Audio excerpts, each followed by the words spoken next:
Good evening, everyone, and welcome to the Monday, April 15th Town Council meeting. If you'll please join me in the Pledge of Allegiance. I pledge allegiance to the flag of the United States of America, and to the republic for which it stands, one nation, under God, indivisible, with liberty and justice for all. Madam Mayor, before we get the public comments, I'd like to amend the agenda. You add Senator Lesser and Representative Wood after the approval of the minutes. I'll second. Any discussion? All in favor? Aye. And do you also want to move up new business A? New business. Sure, where would Yep. you like to move that to? Well, Part of the same. as part of the same Sure. conversation. Okay, so also move up new business item A to before the subcommittee reports. I'll second that as well. Any discussion? All in favor? Aye.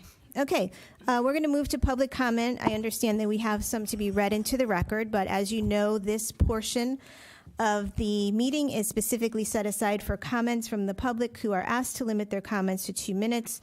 Any person interested in providing public comment remotely should email publicmeetings@rockyhillct.gov prior to 4 o'clock on the day of the meeting, at which time a link will be provided to attend the meeting, as well as instructions on how to participate. Is there anyone who wishes to be heard?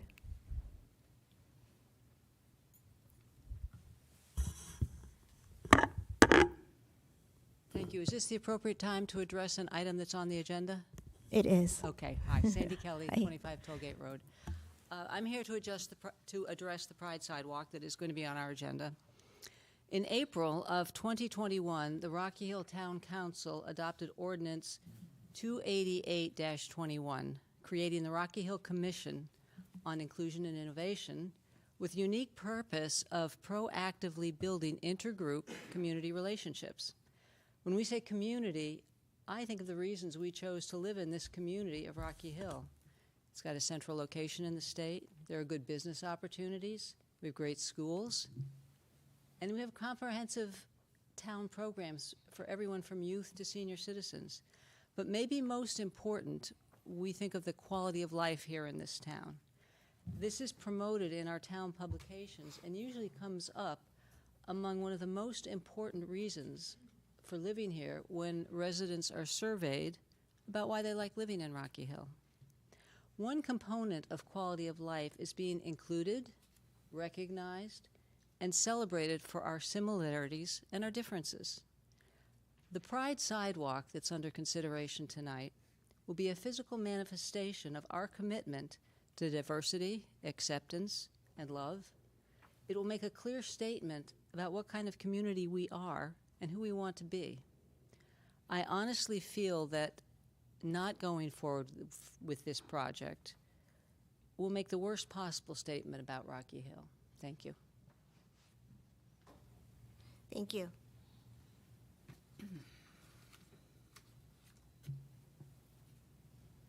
Stephanie Hennigan, 9 Maxwell Drive. Same topic. Even though there are many issues that divide our lives and our politics, people, our neighbors, need to feel accepted and affirmed for how they define themselves. Our community needs to display this acceptance, and the Pride Crosswalk will do just that. Ignoring prejudice won't help.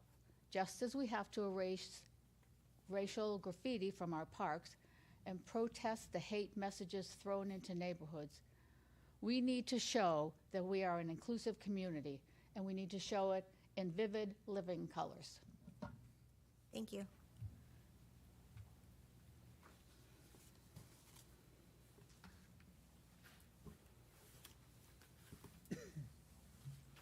Jen Morfea from Tumblebrook. I'm also here about the crosswalk. Just think it'd be a great way to show that we are supportive of a community, and I think it sends a strong message out of what we want this community to be and what's welcome here. And I think it would also show what's not welcome here if we do it. So that's it. Just wanted to say that I strongly support putting in the crosswalk. I know Middletown has it. New Britain has the telephone boxes painted, and it just adds something too when you drive by and see all the colors and the vibrant So that's it. Thank you.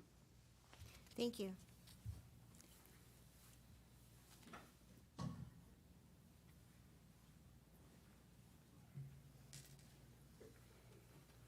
Alan Smith, 112 Old Main Street.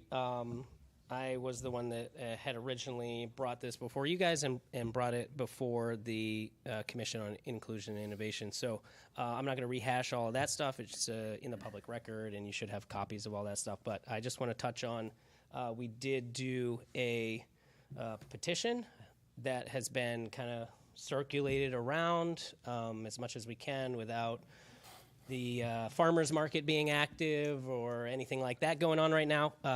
Last I checked, we have a little over 100 signatures from residents, and also there was a checkbox there to say if they don't live in Rocky Hill but they wish they did, and that is another chunk of some of the people who signed that petition. And I'll share with you a couple of the bits of feedback from that, but I just wanted to address, because we won't have back and forth about this later, it'll be you guys discussing it, some of the frequently asked questions and objections.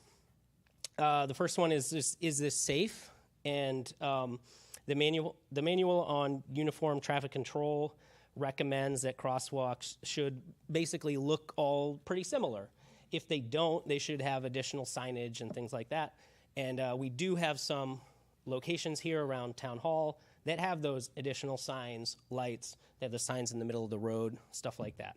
Our closest example is Middletown. Middletown has had zero safety-related issues with pedestrians or traffic or anything like that with their crosswalk. The other one is, are people going to slip on it? Well, that's a pretty easy fix. You just... professionals know what they're doing with paint to put a little sand in there. And same thing, Middletown, years now that it's been up, and no issues with slip and falls or anything like that. The other one, are my tax dollars going to this? As nice as it would be for Rocky Hill to have a little bit of something in the budget for public arts, we don't have that right now. So that's not necessarily even on the table. That's something maybe for the future.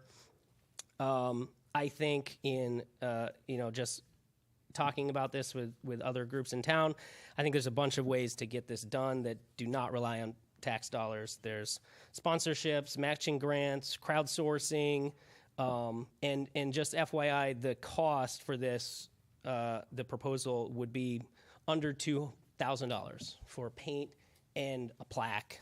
And it might be even drastically less if all we're doing is paying for paint, if we don't have to pay a professional to do it. Last thing, there's some objection around where it is exactly on the fancy bricks that we got a grant for. Well, that's really not that important. If we could paint it on the side of a building, if we could paint it in the middle of the street, whatever, that's less important if that's a sticking point. And although I will say one more thing to the last objection that people sometimes use is, does this mean we have to paint a crosswalk for every group that comes and wants to do something? And the answer is no. This doesn't create some rule. This is basically elected officials as representatives of the broad community saying that this is what our town stands for. And if some sketchy group comes out of the woodwork and they try to get support and they want to come here for the same type of approval, albeit, go right ahead. But that doesn't mean that they have to get approved because this gets approved. If they don't represent the values of our community, then they don't represent the values of our community. So, for example, if a group comes to you saying that they want to put up a Red Sox crosswalk, but you're all Yankees fans, and you say no, well, you're going to have to live with the Red Sox fans next, November. By approving this, you're simply saying that all are welcome here in Rocky Hill, that we're inclusive and a vibrant community, and those are our values. So lastly, I know I've said that 3 times, but the petition's in the record. Just a couple of the quotes that people left. Rocky Hill needs to identify as a place for LGBTQ plus citizens, and it's good for business. Acceptance and celebration of diversity are essential to the quality of life of this and all communities. And the Pride Crosswalk is a symbol of welcome, belonging, and inclusion. These symbols align with my beliefs and the message I feel our town needs to outwardly show. And these are just some of the responses from the petition. Thank you for allowing me to go over by probably a few minutes. Thank you. Joanne, did you have stuff to read in? Okay. Yes. Excuse me. I have 4 public comments. First one is, Dear Councilors, we write today to ask that you accept and implement the proposal by the Inclusion and Innovation Committee to transform at least one Rocky Hill Town Center crosswalk into a colorful pride display. We believe that all people are blessed and loved equally. Love is a unifying and strengthening force. We welcome all persons of every age, gender, race, national origin, faith background, marital status, and family structure, sexual orientation, gender identity, and expression, mental and physical ability, economic and social status, and educational background. As we grow together in love, we strive to celebrate the diversity in all of us. We ask that you accept and implement the proposal to transform at least one Rocky Hill Town Center crosswalk into a colorful pride display. And this is sincerely Alexis Tidor Ciccarello, Ed Ciccarello, 40 Riverview Road, Rocky Hill. The next one is, Dear friends and neighbors, we write today to ask that you accept the proposal to transform at least one Rocky Hill Town Center crosswalk, aka Old Town Center along Old Main and Church Streets, into a colorful pride display. It is easy to frame this as an idea that already exists in nearby towns, Middletown and West Hartford. Let's instead think of this as a way for Rocky Hill, one of the fastest growing municipalities in the capital region, to inspire and lead our closest neighbors, Wethersfield, Cromwell, Glastonbury, Berlin, Newington, et al., who have not yet taken similar public action. The political cacophony surrounding the LGBT plus community is currently both ugly and harmful, and that hateful rhetoric is not welcome here and must not be taken lightly by Rocky Hill's town leaders. Leadership leads. This act, serving as a display of acceptance, can shine a light on our inclusion and on our innovation, and on a guiding principle that in Rocky Hill, quote, love is love, close quotes, period. Finally, art, including public art, is designed to foster discussion and debate.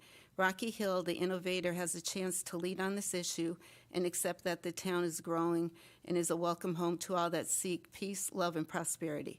We ask that you accept the proposal to transform at least one Rocky Hill Town Center, aka Old Town Center crosswalk, into a colorful pride display.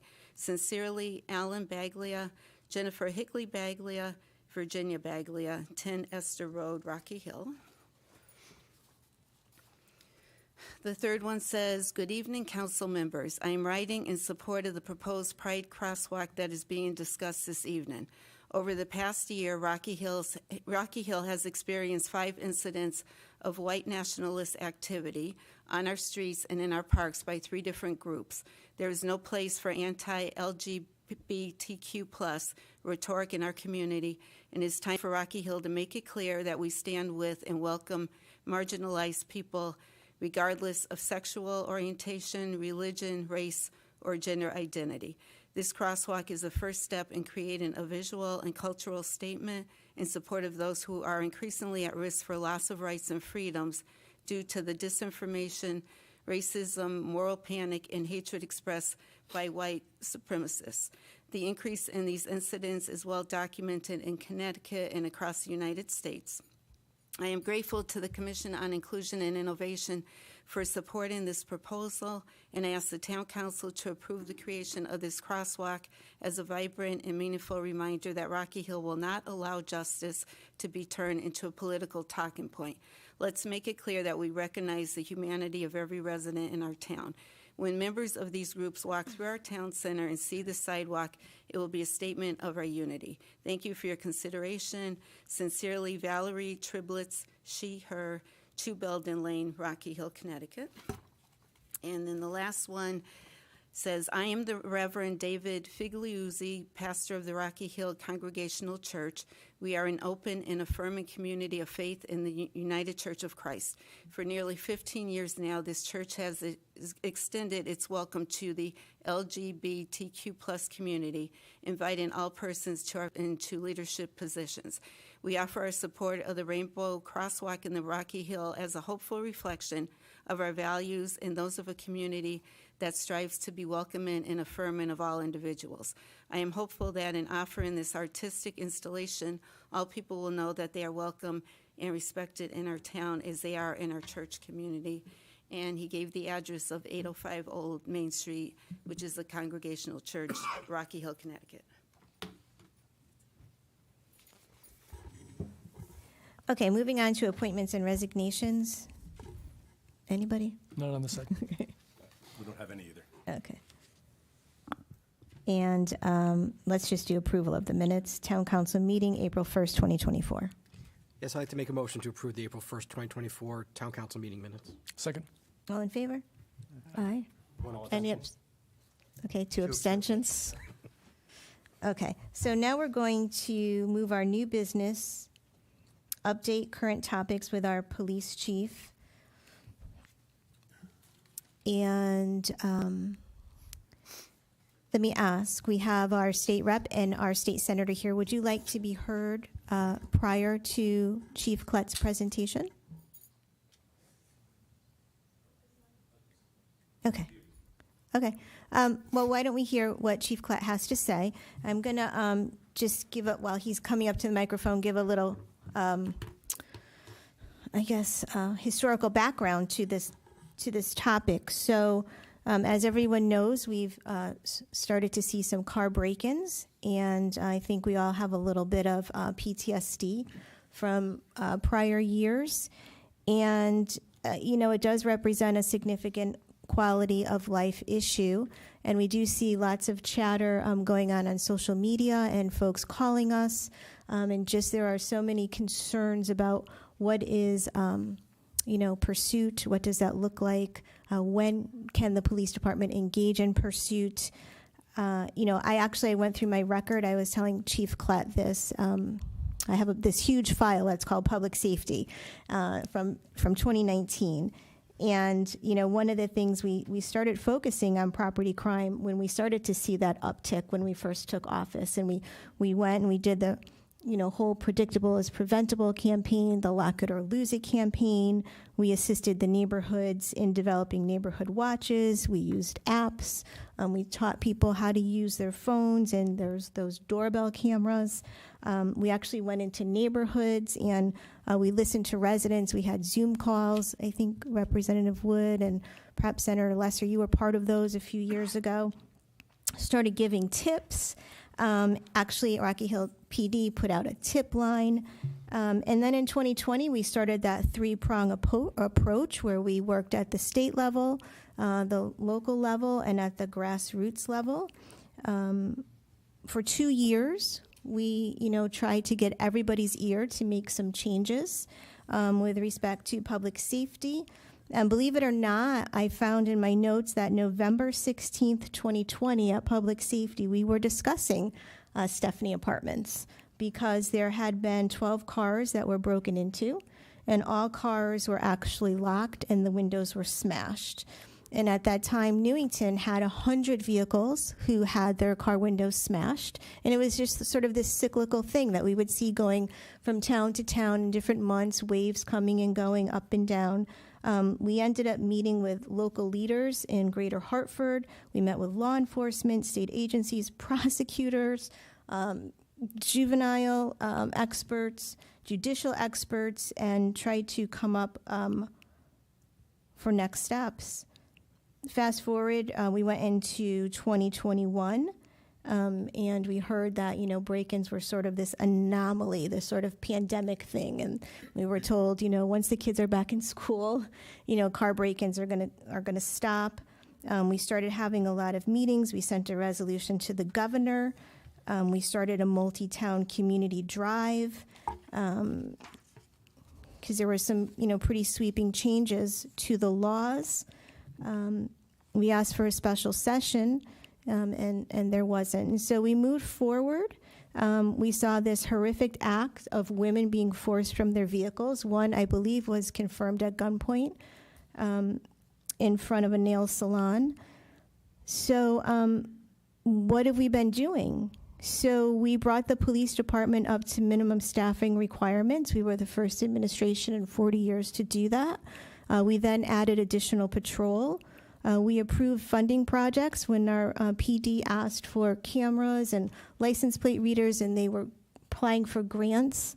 The governor actually allowed us to use some of our ARPA money, which was the federal COVID money, to pay for police overtime. Rocky Hill PD became part of a regional property crime task force and even embedded a detective in the Hartford unit.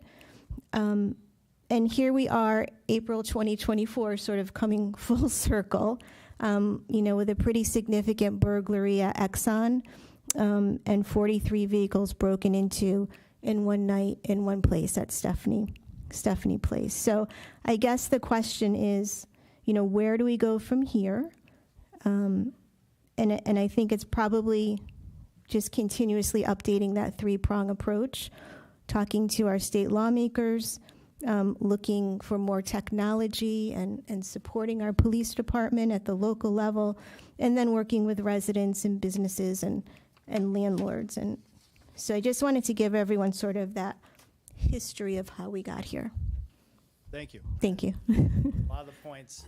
I have some notes, but I don't really like to work off a script. I might want to start off by this is not going into the record, okay? Okay. But I want you to know, as part of, for us all to see what is really happening, I had my staff, we all split up a page for all 169 towns and Googled the town name followed by car break-ins. The first article we saw, we printed. I'm sorry for the printing expense, Ray, but I needed to make the point. You'll pay for it. Okay, but you can do this at home. You put in every town, all 169 towns, and I think we maybe missed 8 towns, some up in the in the corners of the state, small towns that don't hit the news too much.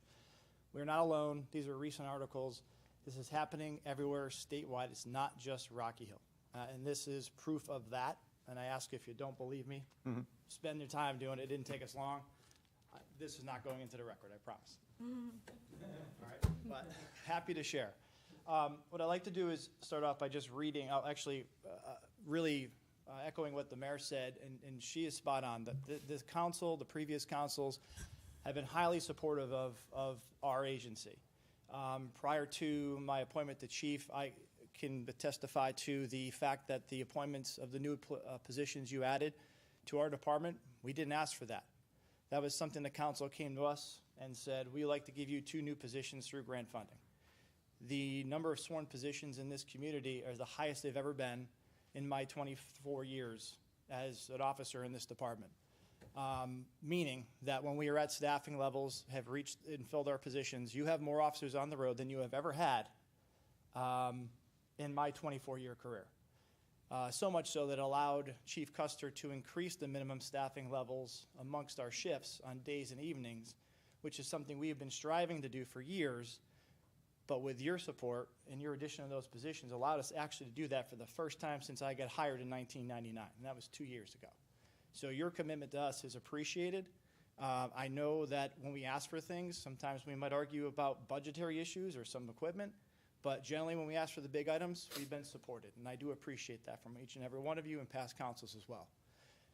I'd like to start off by just taking a breath, if you don't mind, and then reading in my, I don't know if people at home may have not seen it, but in response to Stephanie Place, we worked with my team to put out a message to the community.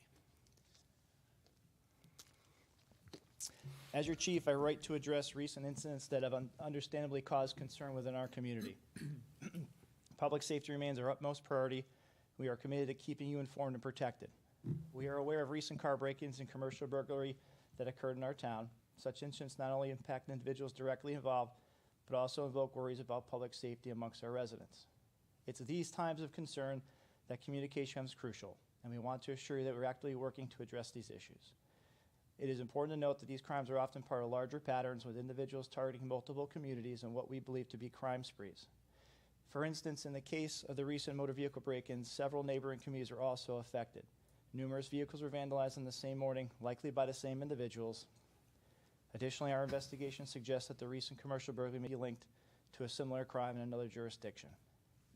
We understand that incidents like these can create unease, and we want to reassure you that we are taking proactive measures to enhance public safety and working hard to disrupt the efforts of these criminals. Our officers are diligently investigating these matters, collaborating with other law enforcement agencies, and committed to increasing patrols in vulnerable areas, utilizing additional marked and unmarked patrols. We'd like to inform you that as part of our investigative efforts, our officers have identified active leads and are diligently working toward gathering additional information from potential evidence that's available to us. These leads have been developed through the use of the town's license plate reader system, information from other law enforcement agencies, as well as potential forensic evidence. These investigations are thorough and they're in-depth, requiring considerable time and effort, and we ask for your patience and cooperation as we continue our work. Furthermore, we continue to encourage you to remain vigilant and report any suspicious activity immediately. Your cooperation and partnership play a vital role in our efforts to prevent and solve these crimes. Please rest assured we are committed to keeping you informed about developments in these cases while respecting the integrity of ongoing investigations. Transparency and communication are essential in building trust, ensuring the safety of our community, and together we can work toward the safety community for all. What I'd like to say is the latter part of that note was that everyone in this room and people at home and sitting behind us are part of our system. We don't really succeed without you picking up the phone. We have proactive steps. We do proactive patrols, and I'll tell you more about that in a moment. But on the Stepney Apartments evening, our officer was stationed on the corner of Parsonage and Silas, watching the commercial businesses to ensure we didn't have another smash and grab.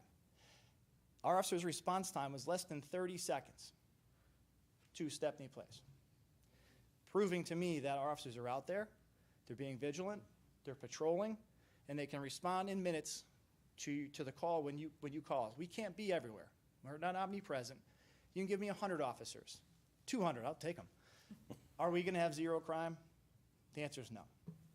But what it shows is when you pick up the phone, when you help us, we were there in 30 seconds, which kind of leads into the conversation about our response when we got there. But before I do that, I'd like to just point out that from 2023 to the present, our officers have logged in our CAD system 421 checks of the property 1800 Silas, meaning that they are on site 421 times for periods of time between 5 and 20 minutes, performing what we call patrol checks. So no, you're not forgotten. We are there 421 times, basically once a day, once a shift, generally overnight based on the data, trying to prevent and be proactive about these types of crime. And additionally, in the corridor of the Silas Deane Highway, this number is not a fair representation, but what I could grab, between 2023 and the present, our staff, and kudos to them, have conducted 563 motor vehicle stops in the Silas Deane corridor. And that's only what comes up when I search Silas Deane Highway. If a car was to pull off the Silas and go into Town Line Road, our record wouldn't indicate it went there. I couldn't tell you that it happened on Silas Deane. But at a very minimum, 563 traffic stops since 2023 in that corridor, in and around our Stepney Place community. What makes us successful and what's been helping us recently and more recently is that collaboration that you mentioned with the Hartford Task Force and our other interworking jurisdictional meetings we have with other communities. So for example, our weekly assignment that is either funded through grant or overtime to the Hartford Task Force has been instrumental in developing leads and information. They recently brought back, not that Rocky Hill made this arrest, but as part of that team, 6 individuals were arrested. Those arrests, those individuals had a nexus to crimes in our community. Whether or not we'd be able to put those cases together and arrest them ourselves, to be determined. But 6 criminals that our team, members of Rocky Hill, were part of, the arrest and apprehension of these 6 people who have absolutely been in our town committing crime. The recourse system has been a fantastic, and I appreciate your investment. I know it's not cheap. Mona knows well. But since the implementation of our recourse system back in July, we've had 98 stolen recourse hits, meaning that the camera, and it doesn't mean it's perfect because it can miss the cars as they pass and the cameras don't line up perfectly, but 98 stolen motor vehicles have come through this town since July. It's alarming. Now, that's not counting stolen plates, wanted persons, but those are just focusing on the stolen cars. Because what I'd like to point out is that since that time, 39 times we've attempted to stop vehicles associated with RECORE hits, meaning the camera system alerts us to a potential, using police jargon, sorry, a stolen vehicle, a wanted person. It alerts us for various things. But 39 times a RECORE hit has gone off. We've saturated the area, and 39 times those criminals have taken off on us. We'll talk about the pursuit thing in a few minutes. But what I want you to know is it's very difficult for me as chief, as statisticians. I know some of you are great with numbers and do statistics, but what you can't quantify is what we prevent. You can't. You cannot find a record of those 39 cars and what they were going to be up to that night. You can't quantify when our officers are in the right spot, the right time, and a guy's driving by looking to commit a crime and decides to go to another community. You can't quantify it. And it hurts us because it makes us look like we're being ineffective. And in reality, I can tell you that these 39, at least for something, right? They might have been another 30 or 40 car break-ins that night. We'll never know. But credit to our officers for going out, trying to make that motor vehicle stop, moving on to the policy in a minute. And when that car takes off, we cannot pursue the car.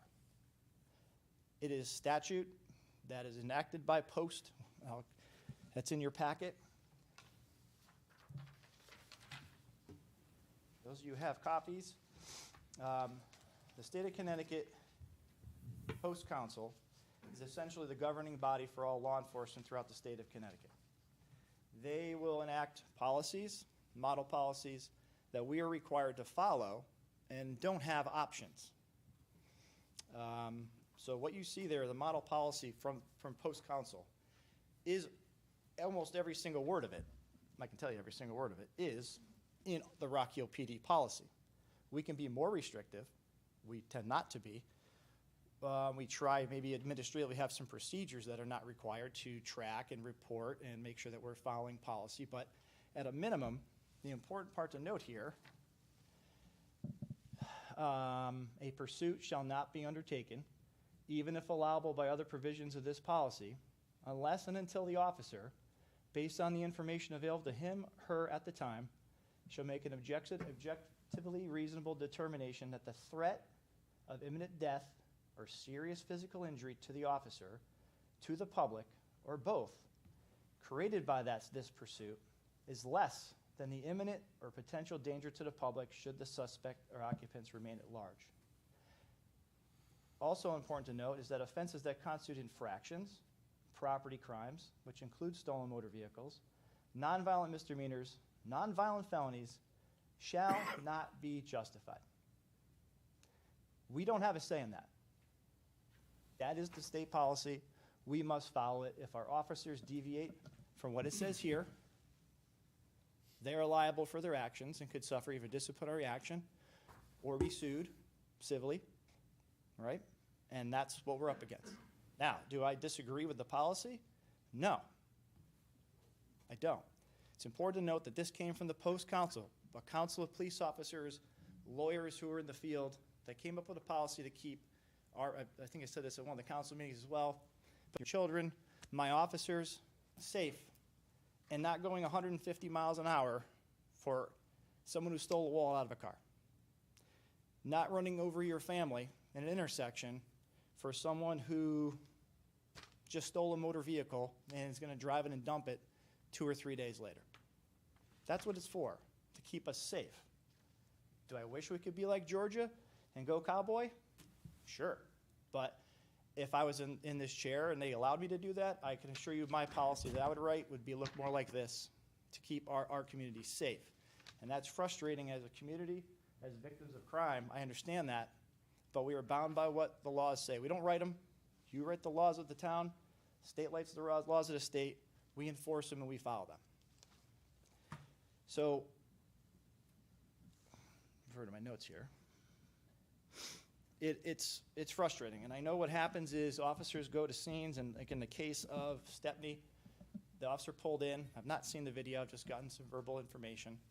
But that car immediately sees the officer, takes off across the parking lot, goes over a set of grass for several feet, 75 feet in between that back way of Marshall, and takes off. I can keep reading the policy, but it's pretty clear that that person is attempting to elude police and has no intention to stop. If our officer were to try to catch up to, follow, that is a pursuit not approved by policy. So the officer did his job, called in that information, and unfortunately the suspect got away. But what I can tell you is that through collaboration with multi-jurisdictions, I won't even name the towns, but the towns around us on the same evening were struck by the same individual. And there's a town not too far nearby that had double the amount of break-ins that we had. But our community member called the number 911, and we were able to stop the other 50 that were coming down the pipe. All right?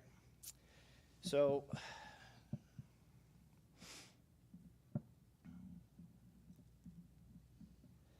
where we're going with it is leveraging our technology, working with our law enforcement partners. As I mentioned, the task force has been instrumental in developing leads. In fact, the smash and grab that occurred a couple weeks ago, information has come from that team that we are confident we have an identity of that individual. Now we got to put that case together. And that's coming from these interactions and these relationships that we've built.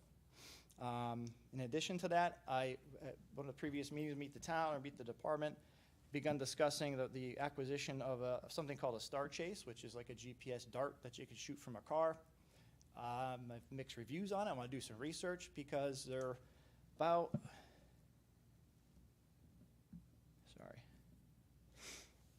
they're $6,000 a piece, $1,500 a year if you want to maintain them and get the free darts back, and $3,500 to bring in a trainer to train our staff. They're expensive. And is the juice worth the squeeze? Newington and Wethersfield have them. They've had a couple successful deployments. Ask yourself, is one or two successful arrests worth $30,000, $40,000, $50,000 to the taxpayer? That's what, when I'm developing a budget, that's what I have to consider, and so do you. You know, when we build our cars, we're fortunate to have some asset forfeiture accounts from our DA liaison, and that's where we kind of find our toy money and try not to come up here and put it on you to say yes or no. But I am hopeful to get at least one of those units out of our DA money. I'm sorry, we have remaining ARPA grants that we had from the last grant. We have about just enough money to purchase the unit, and then the rest we'll figure out, but I'm working on that now, and hopeful to see a couple of those units in the cars in the future. But once again, even with that dart, I can't do 60 miles an hour to catch it, to dart that car, because I'm now violating our pursuit policy. All right? So I hope that's answered your questions. I want you to know that our men and women, they take it personally when their districts get hit. I know they're out there trying even harder the next night, making sure it doesn't happen again. They don't want the mud on their face either, nor do we. But if you think they're not doing enough, the number of traffic stops and residential checks tell me they are. The response time to Stepney Circle tells me they are. And, you know, with your help with the LPR system and the leads and these task force, it's going to take time to make these arrests, but we are hopeful to do that. And I just ask for your patience and hopefully some level of understanding and confidence in us to do our job. Thank you. Bill sat up, so I didn't know if he was going to say so. Yeah, I got Yeah. some questions. Thank you for the presentation, Chief.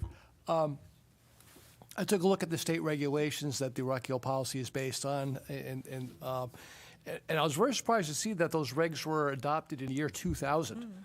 So basically, the entirety of your career, well, you started in 99, I thought you said. 99. At least in Rocky Hill, yeah, well, pretty close. These regulations have been in place, going on 25 years. But it seems like it's only been the last couple of years that we've been hearing a lot about it. And I just wonder if, the regs may have changed somewhat over the years. I don't have that whole history, but the concept at least has been in place, for quite some time. but it's something that we never seem to be having a conversation about very recently. Do you have any thoughts on that? Sure. So the post policy, the post will put policies out that are optional for departments to adopt, and then they can make them mandatory. And when they're made mandatory, you have no option but to follow. So I've been in pursuits. I've done 100 miles an hour. It's not fun. It's scary. It's dangerous. Where it's come from, you're asking about where today's discussion's coming from. I think people, folks get confused that they think it's part of the accountability bill and an anti-police action. And that's not my take on it. My take on it is it was a group of educated, smart, liability-conscious members of that post committee who wanted to keep their communities and their officers safe. And this, with that limitation, I think it was kept secret pretty well for quite a while until the criminals started figuring it out. And when it was made mandatory, and we're, as officers, are breaking off these pursuits and not continuing to follow them, it starts, proving the point. Well, if I run, they're not going to chase me. Okay, learn the first time, learn the second time, and then it kind of hit the media, get talked about or spoken about on the news, and now everyone knows. Every criminal knows now that there's no secrets out there. You don't stop; they can't chase you. As long as you don't crash, you should be fine. So it's tough. It means we have to be smarter. I think with the LPR system, where we've been able to develop at least leads on cases, and sometimes those cars are stolen and are not fruitful in finding the suspect. But I don't disagree with it. I don't. So maybe part of this is messaging. I think people are getting the sense that, that it's hopeless or it's defeatist or whatever else. Oh, the police can't chase the bad guys anymore. To my mind, and just, reading between the lines of what you're telling us in terms of the other things that the department can do, it becomes less of a patrol function and more of a detective function. You can't, you can't do hot pursuit, so you do cold pursuit, and so to speak. And with the technology, with the multi-town task force, exchanging better intelligence, that sort of thing. And I guess I'll just encourage you and your staff to maybe work on that messaging, because what I'm hearing in town is people are just their shoulders are slumped down. And it's like it's hopeless. The cops can't do anything anymore. Well, that's not true. It's maybe it's a different application of resources and approaches, and I think some of that messaging could be helpful. Understood. Thank you. No officer, they're not happy when they want to get the bad guys. That's what they've signed up for. Mm-hmm. And I think they get defeated. And then when maybe the public interaction is they have to feel like they have to defend themselves for their decision making, it maybe turns into it's all I can do, man. Like, what do you want me to do here? Mm-hmm. I think sometimes they're throwing their hands up too, like maybe some of the community members, because they're frustrated. But if you really think about the policy, you really think about keeping people safe and really what it's really about, I would not want to see anyone in this room or anyone I know affected by a pursuit for someone who stole a wall out of a car. And but I appreciate your comment about messaging. We will work on it and see what we can do for you. Thank you. I have a question.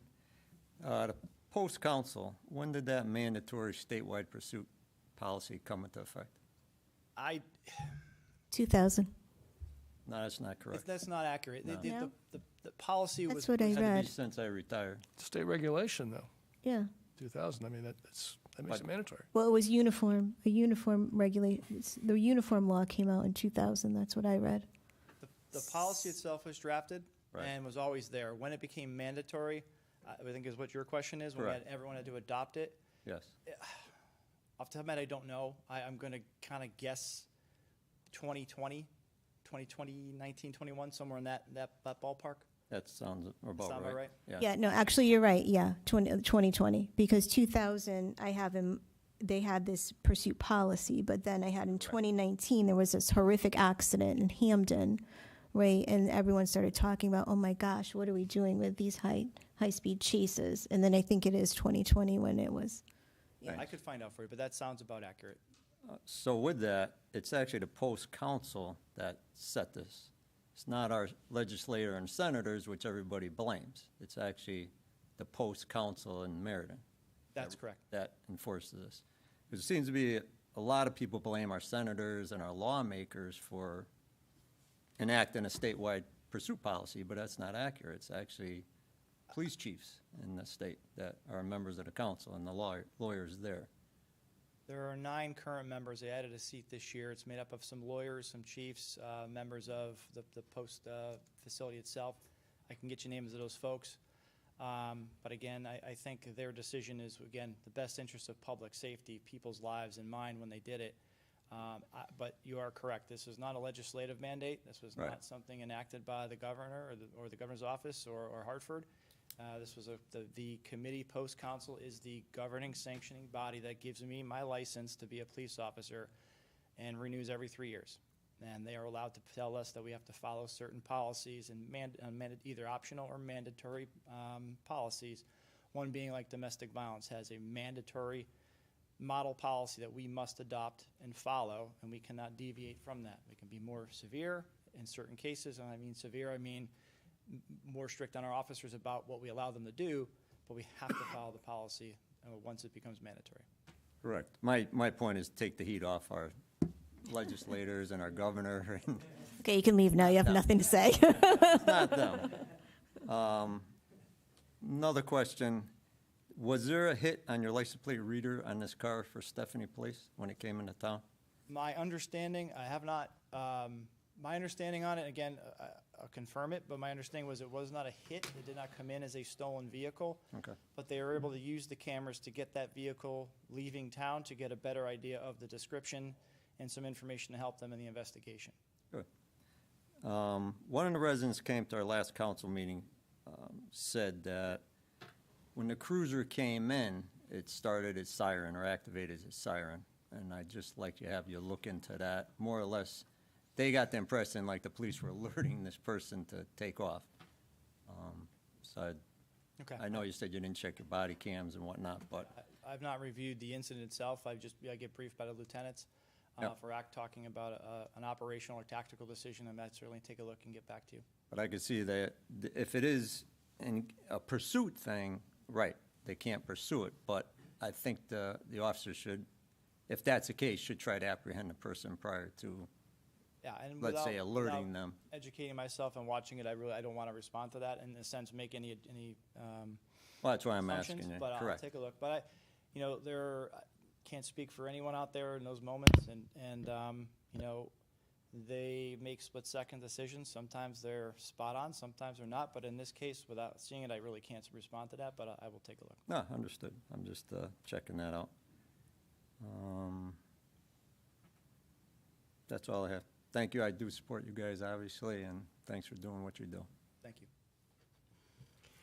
Chief, I just had a quick question. Thanks for coming today. It was a really good presentation, and I think the first thing we need to remember that the ultimate fault are the criminals at this. Sometimes, like, we blame the police, we blame the Yes. policy. It's the criminals are first at fault. Everything else is secondary. So, what are the kind of things, and it may not be from a police standpoint, but what are kind of things you would like to see, and this may start to put, you took the heat off them, this may put a little bit on you guys again, but is it from a legislative level? Is it from the individual level? Is it from the company level? What are the things that you want to see? Do you want to see more teeth in laws? Do you want to see everybody, commercial properties, personal properties, have cameras everywhere so criminals know if you come here, you will get on camera somewhere?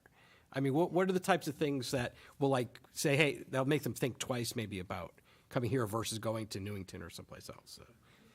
Well, I mean,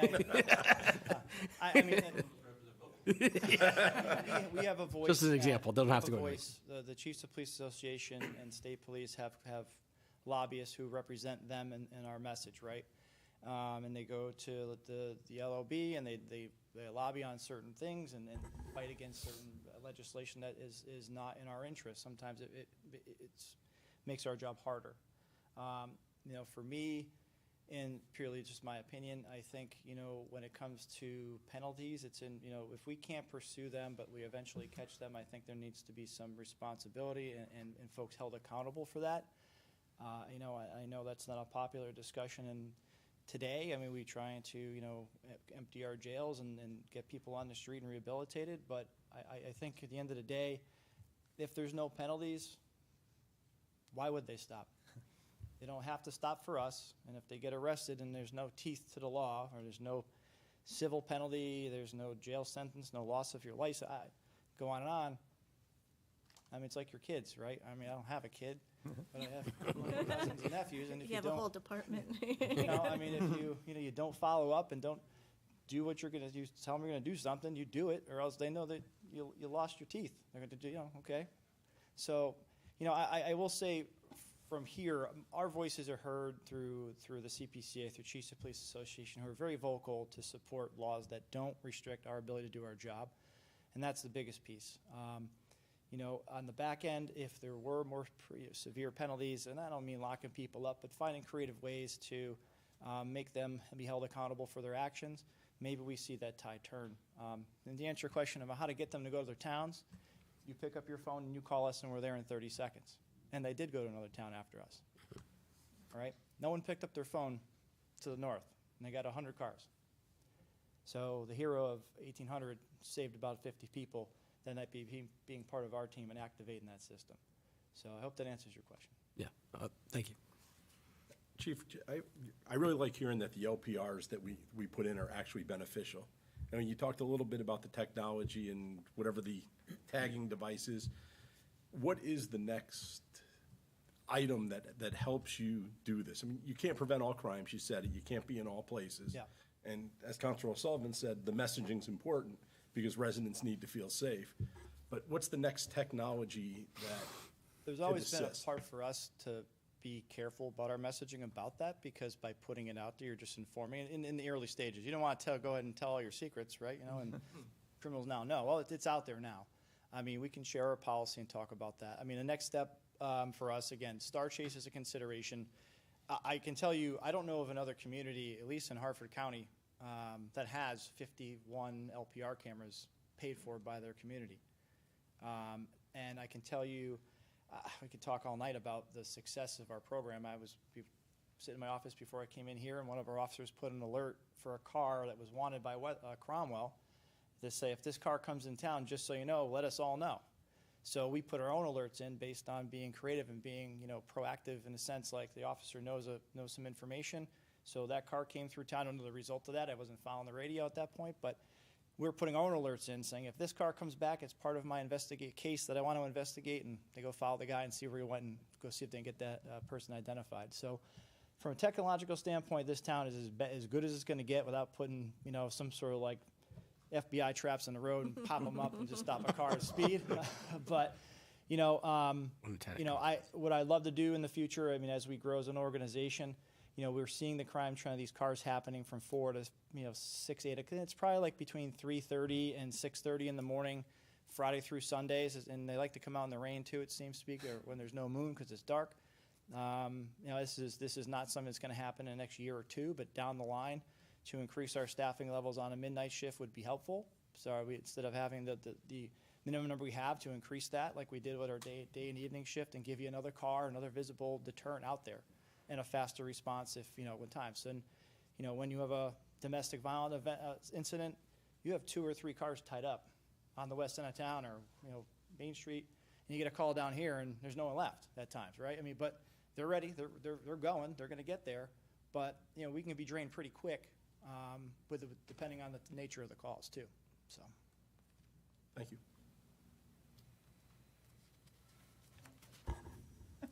I'm very, very grateful that you came. I know that we all are, and I think to Councilor O'Sullivan's point, the messaging starts tonight. That's why we wanted you here, to sort of clear up all of these ambiguities and misunderstandings, because it is so important. And I speak for myself. I'm sure I speak for everyone up here tonight. We have complete confidence in what you and your department does. I know that the community supports you. They're always praising you and speaking very highly of you, and we do understand the frustration. So the more information we get out to them, like an event like tonight, the more transparent we are, I think that's going to settle a lot of nerves. So thank you so much for that, and thank you for that huge stack. I'll take it home. Thank you. So I'm going to call up State Senator Matt Lesser at this time. Thank you for coming. My pleasure. Mayor Murata, members of the council, I Chief Klett took away much of what I was planning to say, so I will still be here though to just speak very briefly to you. First of all, I want to thank you for having me here tonight. I was invited by Councilman Prakash to the special town meeting that it was scheduled for tomorrow. Unfortunately, that doesn't work for my schedule. The Senate is caucusing my bills then, and rather than have no bills, I figured it would be better for me to be there and visit with you tonight. First, let me say that I know that there's been a considerable amount of local concern about the recent break-ins, and was happy to, put my head together and offer my assistance to the town, to the police department. Obviously, local law enforcement is a local responsibility, but to the extent that the state of Connecticut can help in any way and support your work of making sure that Rocky Hill is a safe community, happy to do that, to be able to assist however I can. I was listening very carefully to Chief Klett's presentation. I took away three big takeaways on my end. One, that the chief supports the current police pursuit policy. I appreciate Councilman Whelan, your note that was not a policy set by the state, by the state legislature, but rather by Post. Obviously, if that policy needs to be revisited, that is a policy that can be changed by Post. But I think as far back as the 1970s, there's been a law on the books empowering Post to set a common policy for the state of Connecticut. There have been a number of changes over the years, and we learn best practices from around the country and try to make sure that our communities are safe. I will just note that the community that I live in, we lost a police officer in the early 2000s, Officer Dingwall, to a high-speed chase. And so when the chief says that they are dangerous, he's right. They are very dangerous. And so that's the trade-off that Connecticut was weighing when Post enacted that policy. Another thing, I can't emphasize enough, my big focus has been to support the Greater Hartford Auto Theft Task Force. This is not a Rocky Hill issue any more than it's a Newington issue or Weathersfield issue. The whole state, the whole country, to be honest, are wrestling with the issue of car break-ins and car thefts. In fact, if you look at national statistics, Connecticut is actually much safer than the country as a whole. But regionally, our towns are all very small, and so it's very easy to make it across a town line, and it shouldn't be Chief Klett's job to make sure that all of Hartford County is safe, and that's why the regional task force is so important. We've provided some state funding to support that task force. We probably need to do more, but if there are other ways that we can support regional collaboration to help make sure that our communities are safe, happy to be a resource. And then those were my big takeaways. But looking always to give police more tools to support local law enforcement. One of the big issues we're looking at this year are street takeovers. Legislation made it out of the committee, out of the Judiciary Committee, and also the Public Safety Committee to give more resources to address street takeovers. There's been some discussion about our juvenile crime laws in 2021 and again in 2022. We did pass some laws providing some extra tools there and enhancing penalties in some cases. The big struggle there is making sure that we have enough facilities to house folks. There we have appropriated funds. There was a little bit of a lag, though, in getting nonprofits to actually provide those services that had been appropriated. I think some of the nonprofits were a little reluctant to step forward and provide those services, and I think that's an area that needs some improvement. And with that, I will just say, communities are looking for new and innovative ways of making sure their communities are safe. I was interested to hear Chief Klett talking about Star Chase. That's a program that is in place in Weathersfield and Newington. It's up to you how you keep Rocky Hill safe, but wrestle with that cost-benefit analysis that the chief talked about. And if there's other ways that the state can be supportive or helpful, please let me know. I'm happy to put up my head together and support your work in ensuring local law enforcement keeps this community safe.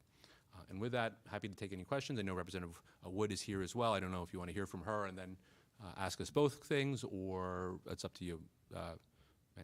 Mayor. Yeah, probably makes I have a question. Yeah. I'm just, like, when we're talking about more tools and stuff, I was taking a look at some of the proposals that are out there. And so I wrote down just a few. One is as part of a much bigger bill that has some, really good things in it, is transitioning all youth in DOC custody to the custody of the judicial branch. The other is banning low-level traffic stops. And then the other one is preventing the suspension of a driver's license for an FTP. So how do you feel that, if at all, will impact policing? Well, we're, as a state, as a country, trying to figure out the best practice for handling juvenile crime. The question about whether or not a judicial branch, we've had shifts over the years between DOC, the judicial branch, and also Department of Children and Families. DCF is now mostly out of the question, but we've been working to try to figure out how to get that formula right. And so this is a proposal that came out of the JJPOC that seeks to empower the judicial branch, which is really the first line for the vast majority of juvenile offenders, and to create a common policy there. The second question was about low-level traffic stops. I think the question is, this is about whether or not we have a I'm forgetting the term, but there's a whether or not police are should be stopping low-level stops. And I think the concern we heard from a number of communities was that that creates more police community distrust to have low-level stops there. I think that's a conversation. To be honest, I'm not sure if that makes it over the hump this year, but that is a conversation that we've had for a number of years. And then I'm forgetting the third question that you had. The suspension of preventing the suspension of licenses Sure. when people fail to pay or plead. Yeah, or to appear. So, if you don't appear for a court appearance, you're charged with failure to appear. It's a criminal offense. The question here was about a non-judicial punishment. There was also concern about out-of-state jurisdictions going after Connecticut residents and then having a penalty in Connecticut that doesn't have full due process. And so absolutely you should pay your fines. Absolutely if you are charged with a crime, you should appear in court. But the question is whether or not non-judicial punishments were appropriate. And Connecticut seems to be an outlier with regard to our peer states and our neighboring states in having this. And so this has been an effort to try to bring us more into line with other states. Perfect, thank you. Representative Wood?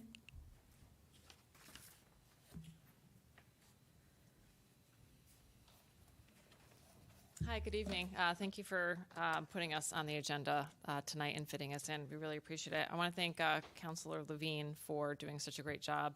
I feel like I don't have to come often because you're doing all of our state reporting for the council, so thank you for that.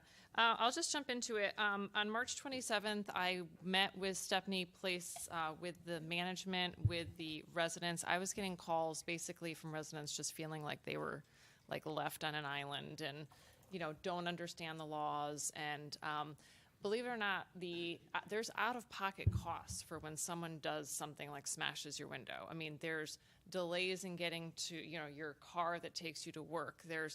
Because of all the smashing around the state, there's actually a backlog of glass. So people had to go get rental cars. There's a backlog in rental cars, it just was, it's a quality of life thing, and they were just feeling really down about it. So the management got together, and I want to thank the police department. They sent Sergeant Rudowitz and Officer Cruz, and the residents just asked questions similar to what we were doing here tonight. The management is also looking into doing some security measures on site. They are bringing in temporary security guards just to patrol the area. They're also looking at additional lighting and some other options that the residents threw out there. Some of the residents stepped up and said that they would start a WhatsApp group. I know this is something that other neighborhoods have done in town, but there's actually people that leave for the gym, at 3 and 4 in the morning while a lot of this stuff is going on. So there's people, around all night. So we just talked about things that the community can do together. The management is also giving each resident a $150 rent credit. And I went and got some additional funds from local businesses to offer some additional incentives to the 43 residents that were affected. So we said we would do a follow-up, again, just as a way to, show everyone, anyone's welcome to come, just to say, we feel you, this is an awful thing to have happen. And as the chief has pointed out, and the mayor has pointed out, this area, because it's right off the highway, is getting hit quite often. And this goes back years. They were showing us pictures of cars that were on cinder blocks with all their tires taken off, and people have had their cars stolen multiple times. So that is what I've done. I just want to let you guys know that at the beginning of each session, I reach out to the chiefs in both Weathersfield and Rocky Hill. I talk to officers, I talk to the fire department, ambulance, like how can we help our first responders regarding laws? And the things that we are working on this year really relate to FOI. And I think there's a lot of money being spent by the departments on people taking advantage of FOI, whether it comes to body camera footage and other things. So there are a couple bills to just put parameters around there and also set fees. So that the information is available, but now there's some, steps you have to go through to get it. There's also a recruitment and retention bill that both the state police and the municipalities have been pushing, which is how can we make sure we have more police officers in place. Right now in Connecticut, there's no new police officers coming into the role, which is something that we have to work on. We're kind of moving laterally from town to town or town to state police, and we need to do a better job at recruitment. The last thing I'm working on is in Senate Bill 3, Section 4, our fire department and the Weathersfield PD are very concerned about banning of foreign-made drones, which is in there. Obviously, this costs the town money to have these. When we talk about what are we doing in the future, drones are going to play a big role, I think, for following and tracking people, and we want to make sure that these tools are at your fingertips. So I am working on making sure that those drones will be able to stay with the town. And I'm happy to take any questions. Is that a federal requirement, though, that we can't purchase them from China and other places? It came down from Homeland Security that there is a potential threat with foreign-made drones. Meanwhile, take the case of Rocky Hill Fire Department has already purchased the drone and is using it to save lives and respond to accidents and find people who are missing. So to say to the town now that you cannot use the drone, I don't know what the cost was, but I would guess $20,000 to $40,000 or somewhere in there, plus all the training. If the state is going to step up and say they're going to replace the funding, I would be supportive of it, but those conversations are not happening. So if you multiply the amount of drones that are foreign-made being used by first responders for the benefit of the state right now, it's a concern. So if there was a policy going forward, we kind of grandfather in those drones. Going forward, we have to buy a certain type of drone. I'd be open to that discussion too. The deputy fire chief is actually extremely fired up about it, no pun intended. And he has been at the Capitol and really has been fighting for the department to keep their drone. So that is a to be continued discussion. Yeah. Okay. I think, and then one of the other things in when I was speaking with management over at for Conover, Stephanie Place, is that they were talking about putting a resident group together. So potentially that resident group will be able to use those apps. And she started collecting phone numbers. And, it's really, I think this incident was kind of the cherry on top of just years of things going on there. They are right next to an exit on an off-ramp. And they're just targeted all the time. So the management has done things. I mean, they are doing the best that they can. I mean, short of putting a wall around, the facility, which they said, we can look into. Your rents are going to go up, So it is a very stressful time because, rents are going up. We're in an inflationary time.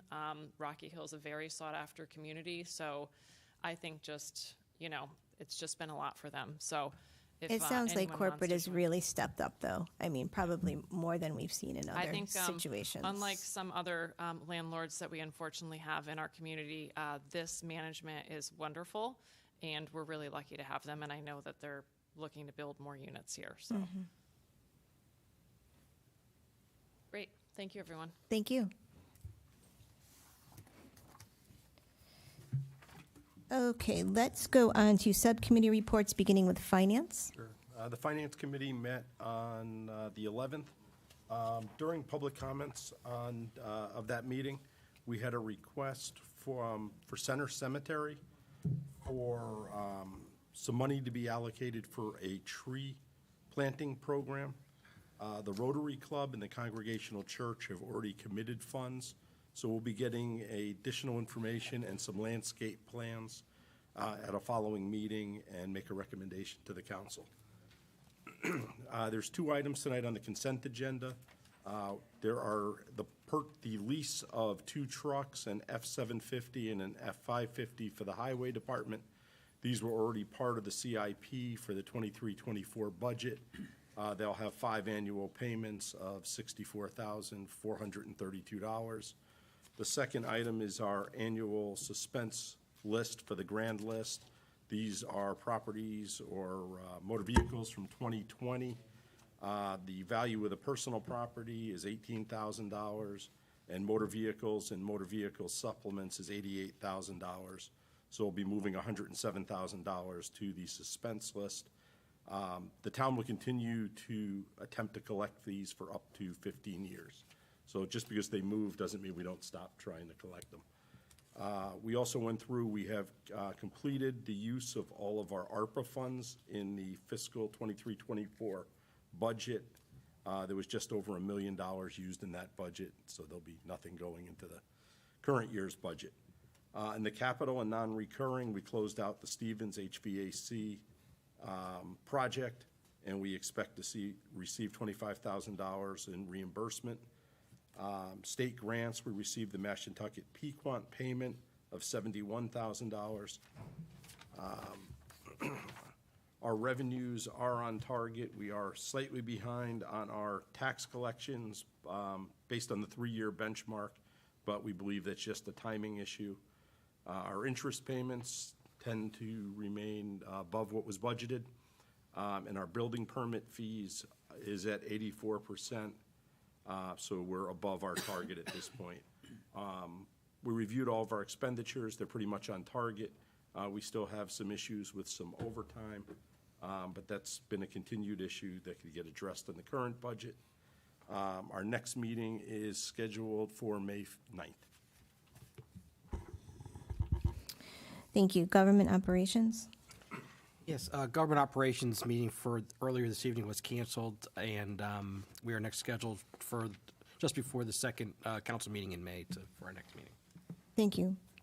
Public safety. We have a meeting tomorrow.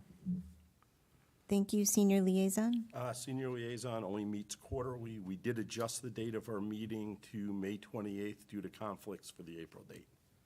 Okay. Land acquisition and farmland preservation. A little update on the Rocky Hill Community Farm. The contractor's done grading and whatnot. There was a meeting today with the building company for the foundation, so that's in the near future, starting the barn. Liaison to the state rep and state senator. Yes, thanks to Senator Lesser and Representative Wood for coming. I do have other updates besides what they talked about tonight because we didn't know they were coming. So part of my update was I brought up to them HB number 5331, the bill that the mayor mentioned, but we've kind of gone over that, so I won't rehash those points. But let me first start with Representative Wood provided me. First about CT FarmLink. Has a new look and a new website aimed at providing access to resources for our farmers and farmland seekers.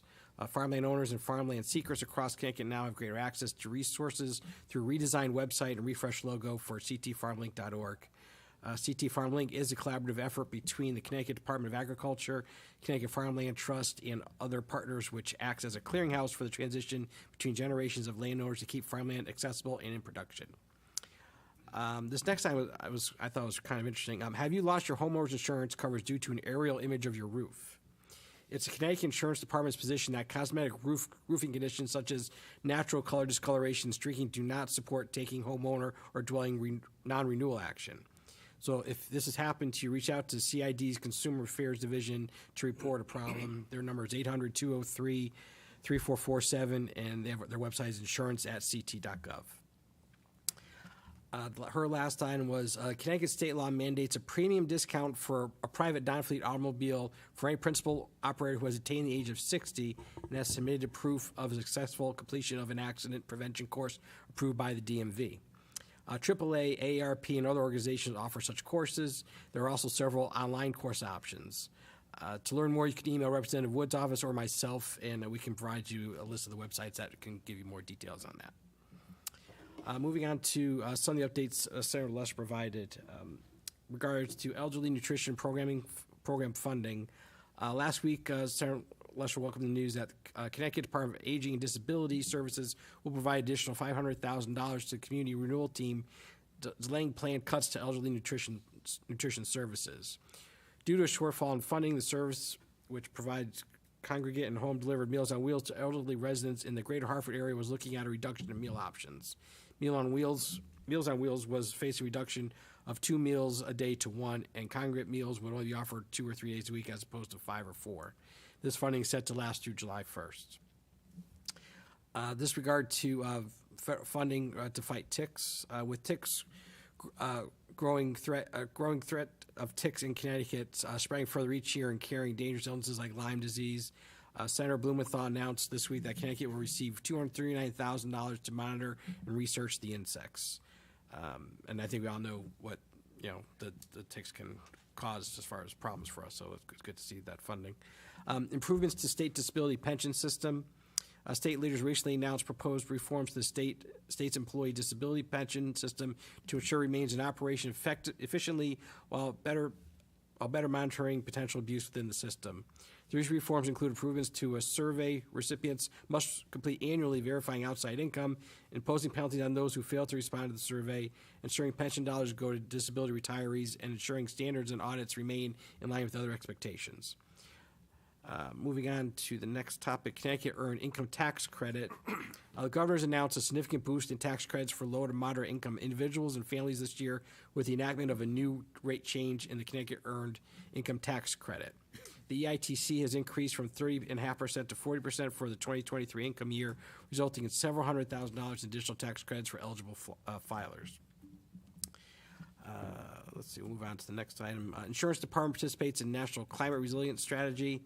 As the insurance industry is working to develop strategies and procedures to mitigate losses from natural disasters, Connecticut is participating in the industry's first ever National Climate Resilience Strategy. The effort will outline plans to collect data, blueprint flood insurance, leverage catastrophe modeling, develop new tools for resiliency, enhance solvency, better addressing future issues. World Parkinson's Day event. April is Parkinson's Awareness Month, and Senator Lesser recently joined colleagues, patients, and caregivers in highlighting efforts this session to strengthen the state's response and ultimately end Parkinson's in Connecticut. Senate Bill 1 was highlighted, as well as Senate Bill 307, the biomarker testing bill, which would expand coverage for individuals on Medicaid who could benefit from biomarker testing to help guide treatment.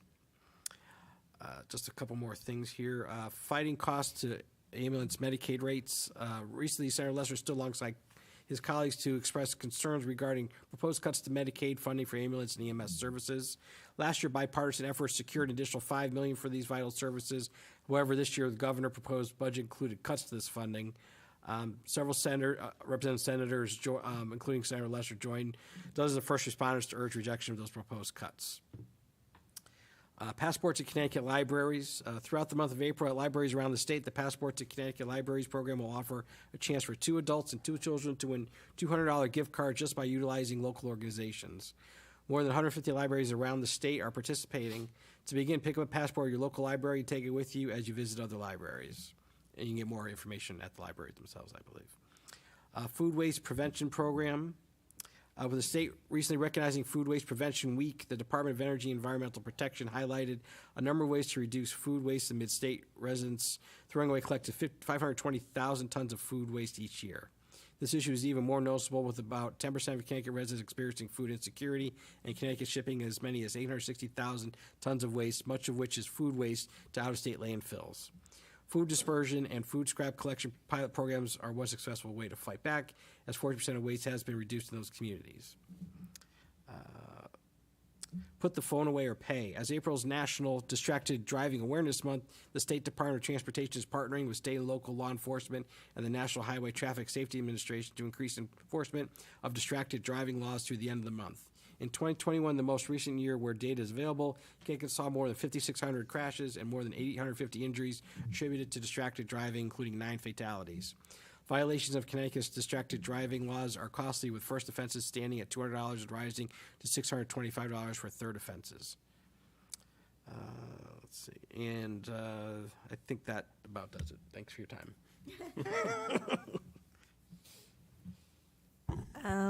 School liaison, we will pass. Capital Improvements Committee. No meeting, and I don't have a date for the next meeting. I believe it's sometime in July. But we'll see if we schedule a date. It's right after the budget, so Okay. right after the new fiscal year, so we usually don't tend to meet. We only meet quarterly, as it is. Okay. I'm so sorry. Do you have a report, Councilor O'Sullivan, for public safety? Oh no, I mean, oh no, you looked up so quickly, and I'm like, oh my gosh, did it? But we were at school liaison. Okay, yeah, no, we're good. Okay. Economic Development Subcommittee. There's no meeting scheduled at this time. Okay. Consent Agenda A, approval, lease 2 vehicles, finance, and B, Oh, go ahead. approval, suspense list, grand list 2020 finance. I'll just make a motion to approve the consent agenda. I'll second. All in favor? Aye. Aye. Okay. Old business, we have none. New business, we have done A. Let's go on to B, discussion, possible action, street acceptance. And do you want to take the lead? And I'll try, even though I haven't been here for a long time. and we have our commissioner from the Commission on Inclusion and Innovation who can make a statement as well. Would you like to hear that first, or would you like to? I think they're two different That's topics. not What- That's the Two next different- topic after. Oh, street acceptance is not street painting? Tom just got a little scared there. Oh, all right then. We're talking street acceptance. Right, we have a Okay. memo from Kim Ritchie, town planner, regarding the acceptance of the remaining streets, the following streets: Autumn Circle, Winter Lane, Stone Hill Drive, Ramblewood Drive, Rockamore Road, and Tedwood Farms. There are sections of these subdivision roadways that were never really approved and accepted until recently. I did check with Steve Sopelak, our town engineer, and they have been completed to his satisfaction in accordance to town road standards. So this is really more of a cleanup of getting these roads approved officially. So maybe a motion to accept. So, Ray, just to clarify, these are roads that existed but were never part of the acceptance process. So now we're just doing the cleanup and accepting. Yeah, These it's a as part of- bookkeeping process and planning. Okay. I will make a motion to accept the street acceptance as presented. I'll second. Any discussion? All in favor? Aye. Okay, Mr. Kosker.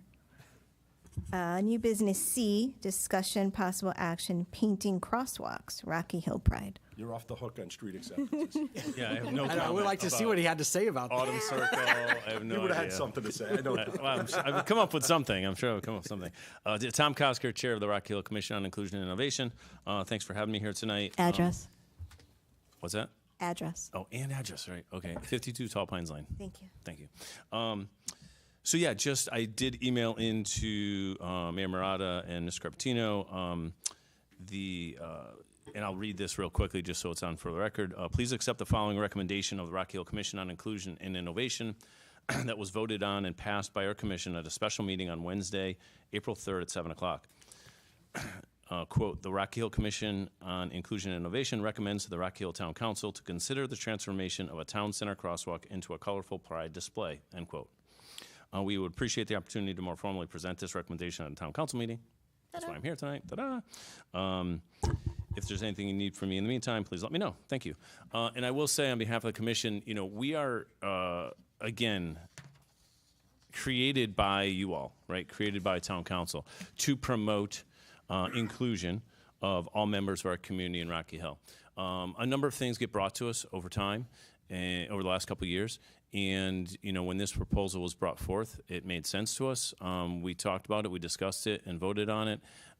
It is, as was mentioned by some in public comment, a way for Rocky Hill to give a public display. And this was something that's actually been brought up time and again, outside of the issue of just this pride display, but a public display of our commitment to inclusion in Rocky Hill.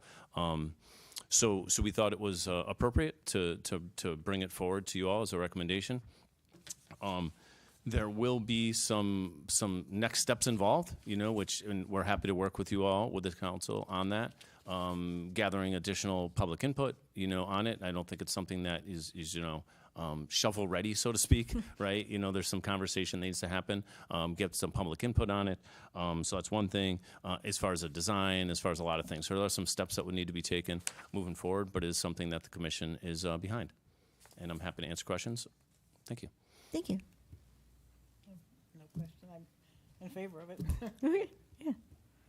Tom, I got a question for you. Is this meant as a permanent installation or a temporary installation during Pride Month, or what's the thought process? Yeah, no, great question. It would be a permanent installation.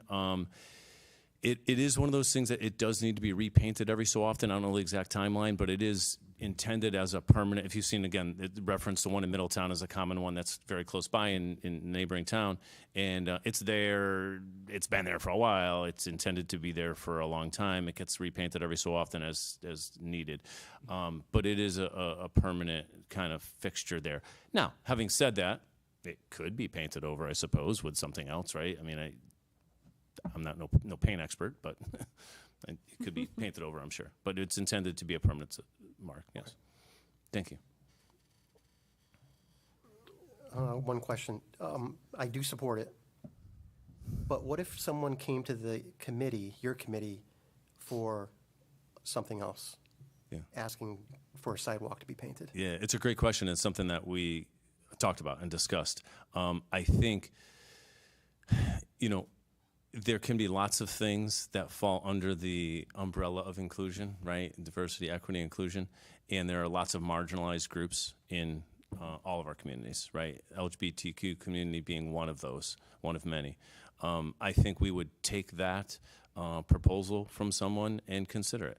You know, I think there is space in town. I think there's space in our community for multiple of these sorts of things. I'm not saying a crosswalk, we need a different colored crosswalk everywhere around town. No, I'm not suggesting that, but there are other groups that a public display of acceptance and inclusion of those groups I think would be important.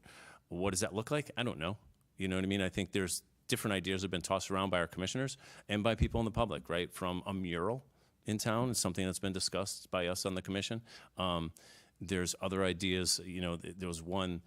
Actually, it's used at UConn. Actually, on the UConn campus, they have a rock. There's this big rock, like kind of in the center of campus, and people paint that, and they go and paint it.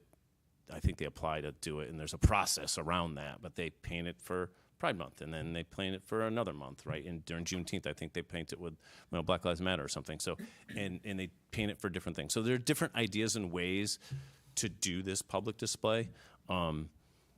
If things came in front of us, we would discuss it. And if it was something we thought was worthwhile, then we would recommend it to the town council. Thanks, Tom. Of course. It looks like he's ready. He's like, I was going to say, it looks like he's like leaning forward here. That was a head fake, sorry. Okay. Anyone else? Anyone else? So I think you touched on a couple good things, because there's always this misconception that the council has all of this authority to act, right? And I don't see how we act without a policy. And I've done a little bit of research on it, though that's not my responsibility, so I'm going to defer to the experts. But it's my understanding that, you know, there's a whole bunch of different free speech categories. And depending on where you place your public art and your statements, wherever it can be on town property, but depending where on town property, you can regulate it. So to the question about, okay, this is great, we all love this concept, what happens when the next one comes?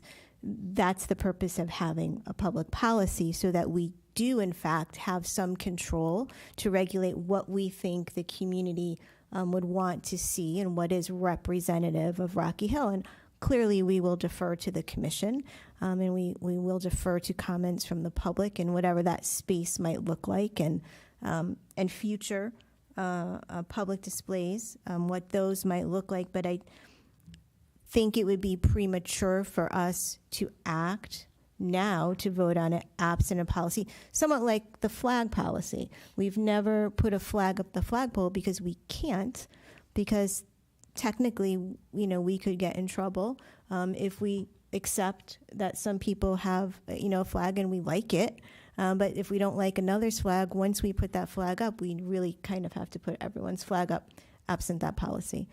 So I would like to see us look into policies on how we can create these art spaces when we have requests like this, just so that it's clean. And I don't think it should be a political process, and it sort of the policy eliminates that political process. So, you form, I see in other municipalities, once there's a policy, there are certain people who implement it, namely like the police chief, public works, the town manager, possibly the finance director, if there's, money that's needed. And then they decide, right? Like, you can come and say to us, hey, this is super cool, right? But ultimately, the application should be going to them to eliminate the political component behind it, right? If we have a clear-cut, identified purpose. So I don't know. I'm just throwing that out there, and so. So could I propose a motion, Madam Mayor? Yeah. Okay, so I move that the council direct the town manager in consultation with the chief compliance officer and/or the town attorney to develop a policy for public art and public displays consistent with what's been presented us tonight by the Rocky Hill Inclusion and Innovation Commission. I second it. Any discussion? Yeah, I think it would be advantageous. I mean, Pride Month is June, so it would be nice if we could get something relatively quickly. I understand we have budget and all that, but if we can, that you have the town manager reach out to the communities that already have such displays, so that you don't have to reinvent the wheel. They may have something that would benefit us. So I would suggest to do that, because it would be good to have that for June, if possible. I know that Ridgefield, I have a message in with Ridgefield with Selectman Marconi, because they just put in something super similar to this, and so I wanted to see, how did they do that? What did it look like? And New Britain has a pretty extensive one online, and Middletown has some. in Middletown, Policies they have policies, written policies, yeah. Help us. So you don't have to reinvent the wheel, yeah. I think Councilor O'Sullivan's motion has great merit, because here's a justifiable, just cause. But as we heard in public comments, there may be some people that come up with a cause that we may not want to support as a town, but because of free speech, we're forced to allow. So by putting a policy in place, putting a committee in place to review that, and getting the town attorney involved, I think that protects us, not just as a council, but as a town. And so I think that's a great step in that direction. Yeah, and I think what's super exciting about this tonight is that, we've come a long way just in a few short years, right? Like, from that, oh, wouldn't it be cool? What if we did this? What if we did that? Now we have this commission. Now we actually have people from the public coming forward, right? So it's no longer like Rocky Hill just talking about things, but it's like, this is who we are, right? And so, let's get a policy, and let's move forward with, when we have requests, and vet them and so forth. Yeah, I can do both. We'll send out to the town attorney to make sure we're doing things correctly, and in the meantime, we'll research policies from neighboring towns and even Ridgefield. It shouldn't be a problem. Okay. Any further discussion? All in favor? Aye. Aye. Thank you. right, thank you very much. I appreciate the vote. Thank you. Thank you, sir. Are we going to move executive session? Do we need to have executive session here for a purpose, Ray? Could we move it or Move it to where? to after the mayor's report and town manager so we can just come out of executive session and then just end the meeting, or do you need to have it there? Yeah. No, you sure? Okay. So I'll make a motion to amend the agenda to move the mayor's report and the town manager's report before the executive session. I'll second. Any discussion? All in favor? Aye. Okay. All right, so keeping in with our public safety theme, I have just some reports that are kind of public safety oriented. I just want to give a big shout out to Sergeant Jeff Foss-Rugen. I don't know if we've talked about this before, but he has been named the Enrique Camarena recipient, and I hope I said that right, by the Connecticut Elks Association Charities Incorporated. And in addition to the state level award, Sergeant Jeff Foss-Rugen is also the national recipient. And there's going to be all kinds of ceremonies that are happening for him. And I just want to say, on behalf of all of us, a big congratulations.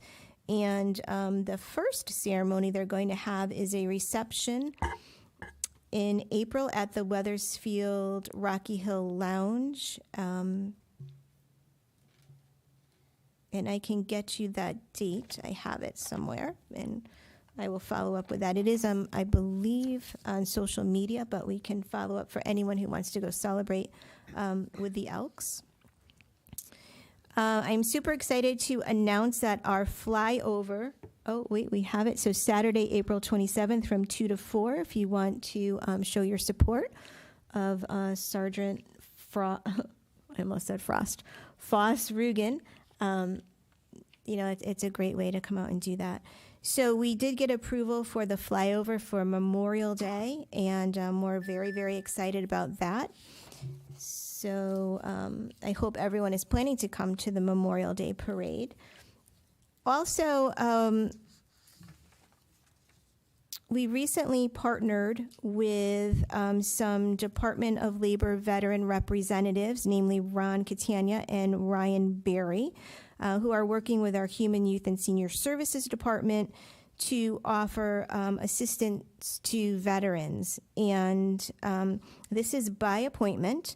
You can schedule an appointment by calling Ron at 860-256-3711, or you can call Ryan at 203-455-2711. And this is it's a really great service for veterans who are just looking for someone to talk to about various benefits, from employment assistance, housing assistance, benefit information, and other related services. The appointments are offered every first and third Thursday of the month between 12:30 p.m. and 4:30 p.m. We recently sent out our invitations to veterans and included some information about this brand new program, and I'm happy to report that there are veterans calling in to take advantage of it. So please spread the word. I went to this really cool event at the LOB.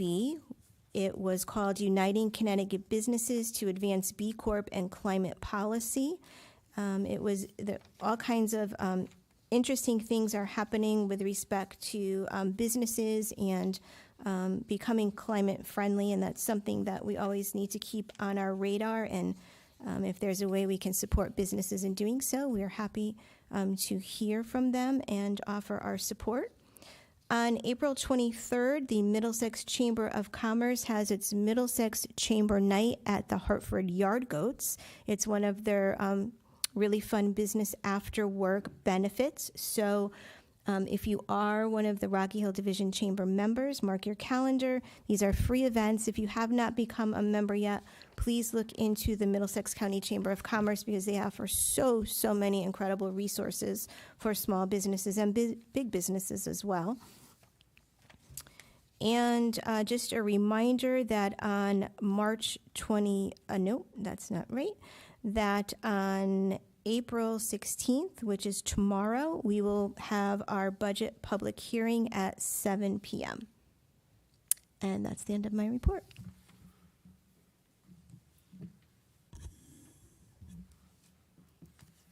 Okay, I have several dozen pictures of kangaroos. I will show everyone to drop that screen down. Couldn't find the koala, but we have the kangaroos. I don't have much to report. I was here for 2 days last week, so let me see what I have. I do have a memo from Rita regarding the Memorial Day Parade. 569 letters were mailed to veterans to participate in the parade. And they have 4 sponsors. Silver partners are M&T Bank and Rose Hill Memorial Park.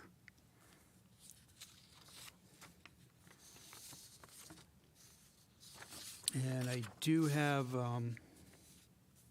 correspondence from our gas company representatives regarding the earthquake that I missed when I was away. Basically saying that they've inspected all of their facilities, all their infrastructure, there's been no damage. And I also have another piece of correspondence from CNG, which I have posted on the website and all social media, regarding the emergency moratorium, which began in 2020 for people paying their bills. That is ending May 2nd. So people who are behind in their energy bills and have not enrolled in the assistance program that they offer need to do so before their service is disconnected by May 2nd, 2024. There is contact information, which I don't have here with me, but it is on the website. So check that out under public notices, under new news.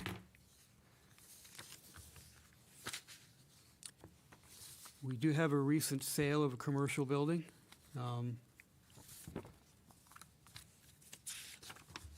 That would have been at 71 Hammer Mill Road. A sale took place for approximately $1.8 million. There was a warehouse up at 71 Hammer Mill towards the Dividend Road end, up on the hill on the right-hand side. That building had been struggling for tenants for quite a few years, and so now we have a Massachusetts investor coming in.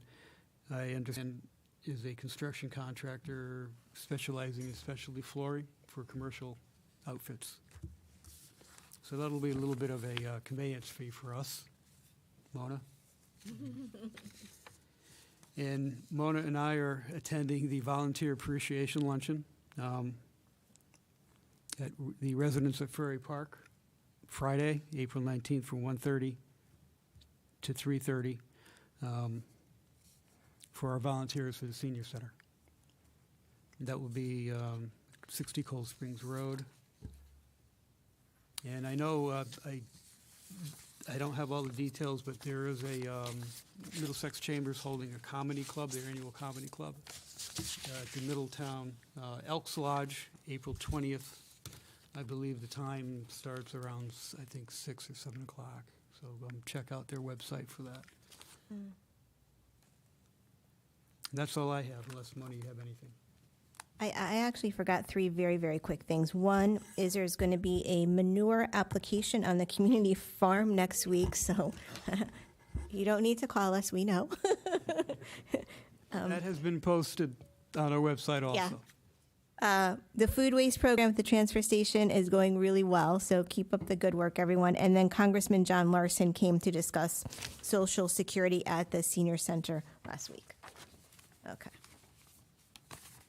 Would you like a motion to go to executive session? Sure. I'll make a motion to go to executive session with the town manager, director of human resources and legal compliance, director of finance and operations, and town labor and employment council to discuss strategy and negotiations with respect to collective bargaining under CGS Section 1-202, pending claims under CGS Section 1-208, and legal counsel's witness opinion. A second. All in favor? Aye. Aye.